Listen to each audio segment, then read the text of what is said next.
Dans cette émission, on a comme invité de parcours, c'est Oumar Doumbouya. Il est préparateur mental. Il est à sa première participation de cette émission World Sport.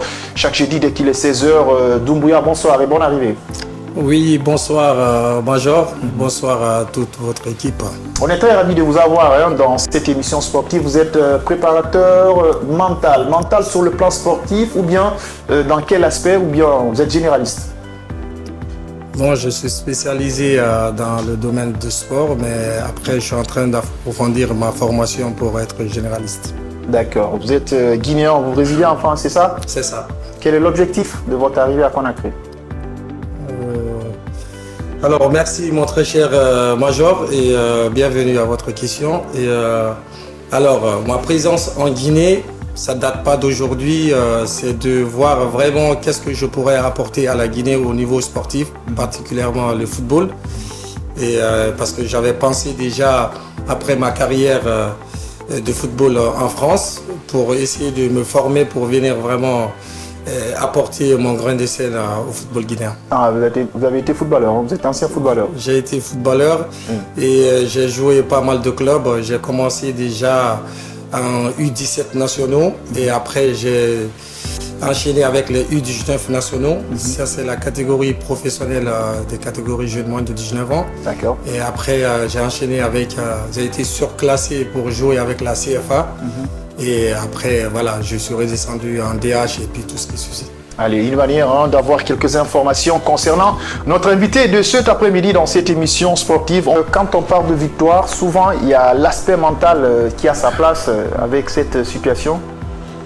Parce que là, on engrange des médailles, 2 compétitions, 3 compétitions successivement. Auparavant, cette discipline n'était pas accompagnée. Aujourd'hui, ils ont Mondial Express qui est en train de leur accompagner, même si tout n'est pas rose, mais il faut essayer de le reconnaître. À ce niveau, quand même, ils commencent à être à l'aise. Tout à fait. En fait, l'aspect mental, moi je me suis toujours posé la question parce qu'on est toujours dans le foot, mais cette discipline, on regarde très bien, on sait qu'avec un petit approchement avec cette discipline, je pense qu'ils iront beaucoup plus loin parce que je pense qu'ils sont en train de travailler très très dur sur l'aspect mental. Et c'est pour ça que je dis, moi, de toute façon, on parle de football. Moi, ces disciplines-là, ça ne me posera pas de problème de les approcher pour les accompagner parce que avant tout, c'est la Guinée. Et il y a pas mal de médailles qui ramènent et tout. Je pense qu'on devrait même un peu s'intéresser à cette fédération, de ne pas les laisser comme ça et puis aller ramener. Parce qu'à un moment donné, ils vont beau être forts mentalement, mais ils se poseront des questions. Et à partir du moment qu'un sportif commence à se poser des questions, c'est là qu'il va tomber, il va tomber vraiment. Bien, on se pose pas mal de questions sur cette situation. Là, c'est clair, on n'est plus en suspense, il n'y a plus de doute. On n'ira pas à la CAN. Maintenant, nous, la question qu'on se pose, il y a pas mal de questions qu'on se pose dans cette émission. Est-ce que ce sont des erreurs de gestion, manque d'anticipation, bataille perdue d'avance? Qui porte réellement la responsabilité de cet échec? Il fallait continuer le combat aussi jusqu'au bout? Écoute, cher Major, en fait, cette question, on l'a entendue pendant des moments. Et aujourd'hui, si moi je devrais intervenir sur ce cas, je dirais que c'était un manque de gestion en fait. Bien. En fait, ça fait des années, comme on le dit, la Guinée est toujours, en allant dans les compétitions, la Guinée est toujours dans les mauvais calculs. Bien. Et je ne pense pas, si on n'a pas été bon en mathématiques à l'école, je n'en sais rien, mais à un moment donné, si c'est parler du foot, je pense que la Guinée est en retard. Bien. Un sportif déjà, son bien-être est important. Et le footballeur guinéen n'a pas de bien-être. Ça, c'est un. Et quand on veut parler de l'aspect de compétition, en fait, tous les autres équipes sont prêts déjà sur le terrain par rapport à la Guinée. Et la Guinée, le problème déjà, c'est dans le staff. On part déjà avec nos problèmes. Là, les questions de Tanzanie, on ne devrait même pas tomber dans les questions de Tanzanie. Les matchs qu'on avait, on pouvait les gagner d'office. Mais il y a des petits problèmes que la Guinée prend ici pour le ramener dans les compétitions. C'est pareil. Ça fait au moins 20 ans, 30 ans, on est dans ça. Et on se pose la question, disons, ceux qui ne sont pas professionnels ou vraiment les supporters ou ceux qui aiment le football, les questions, on ne s'est jamais posé à qui ici. On a une fédération, on a une ministère de la jeunesse et sport. Mais la question... Le ministère des Sports. Le ministère des Sports. La question, on la pose où aujourd'hui? Tout le temps, on attend. C'est aujourd'hui que beaucoup disent ouais, la Guinée ne s'est pas qualifiée, mais c'était perdu d'avance. Ouais. Si moi, on me dit que la Guinée devrait poursuivre ce combat, j'allais dire parce qu'ils allaient encore perdre beaucoup d'énergie et sans gagner ce combat, parce que c'était perdu d'avance. Et aujourd'hui, si moi je dois conseiller, c'est de reprendre à zéro, travailler déjà à la base, comme j'aime dire, et l'encadrement. Il faut qu'on essaie de trouver des personnes, des hommes qu'il faut pour aller défendre la Guinée. La Guinée n'a pas d'hommes pour aller défendre dans les institutions. Et quand il faut prendre des simples personnes pour aller défendre ça aussi, il faut être professionnel pour le faire. Donc si on a perdu ce bataille, il faut qu'on s'en prend vraiment à nous-mêmes.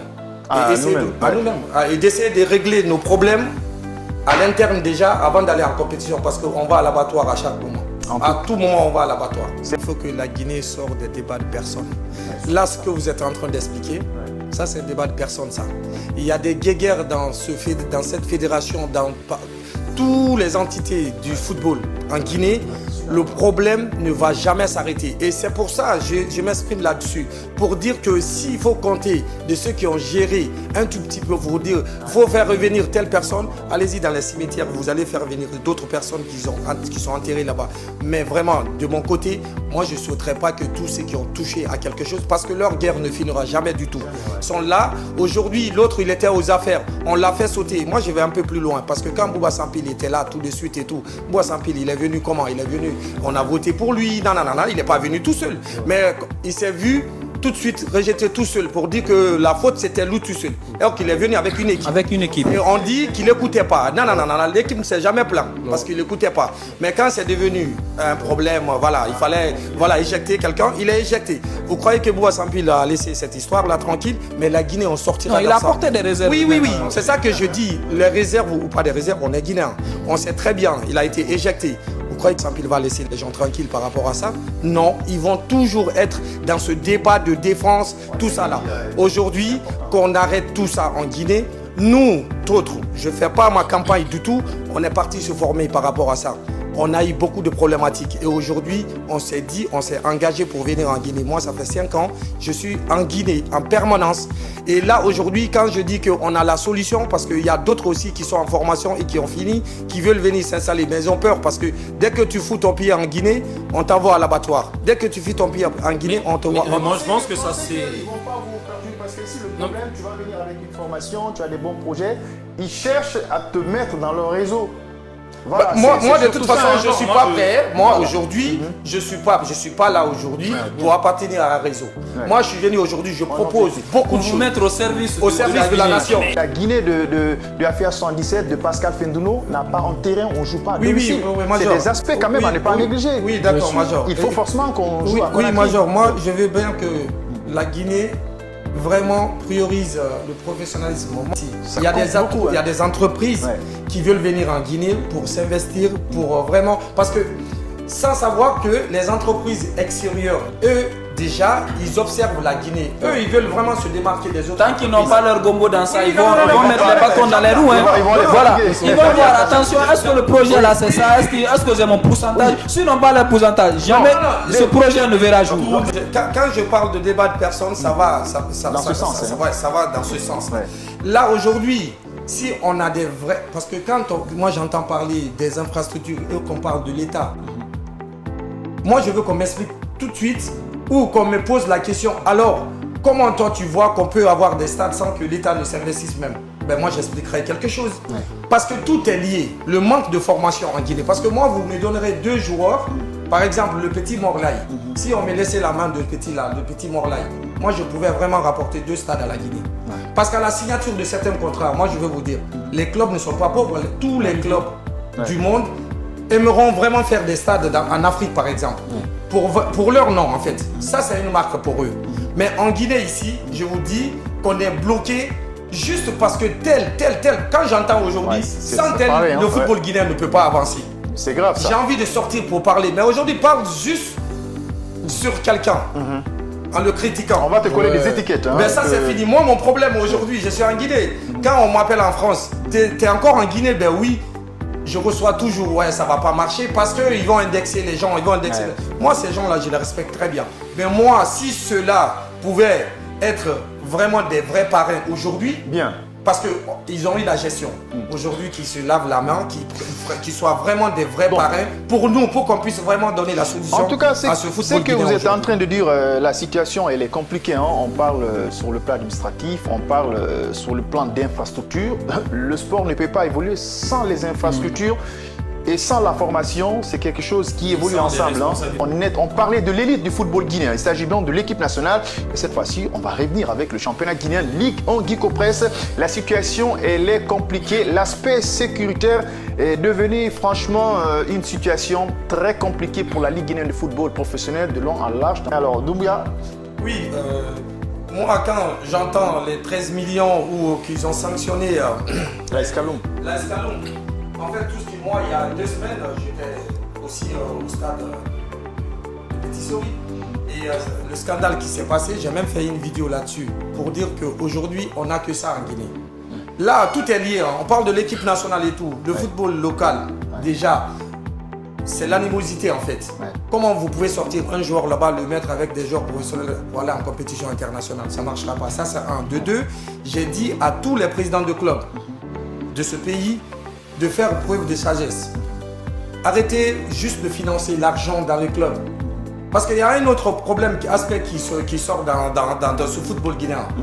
Quand on donne des sous aux gamins qui ne sont même pas des supporters, qui foutent la merde et qui ne comprennent pas, il y a de ces gamins dans les stades ici, moi je ne regarde pas les matchs le plus souvent parce que ça craint. Moi déjà je fais la sécurité événementielle. En France, je suis diplômé, ça fait 15 ans. Je suis dans les stades, donc je suis professionnel là-dedans. Mais dans ce pays, c'est ça qui est compliqué. Tu viens pour apporter à la nation, on te dit non, ici, c'est pas l'Europe. Le problème, il n'est pas là. On peut solutionner tout ça. Les stades ne sont pas appropriés. On ne peut pas faire autrement, mais on peut s'adapter autrement pour essayer de travailler. Mais jamais les présidents de club ici, quand tu veux les parler, aujourd'hui, on dit le débat de personne, ça n'arrêtera pas.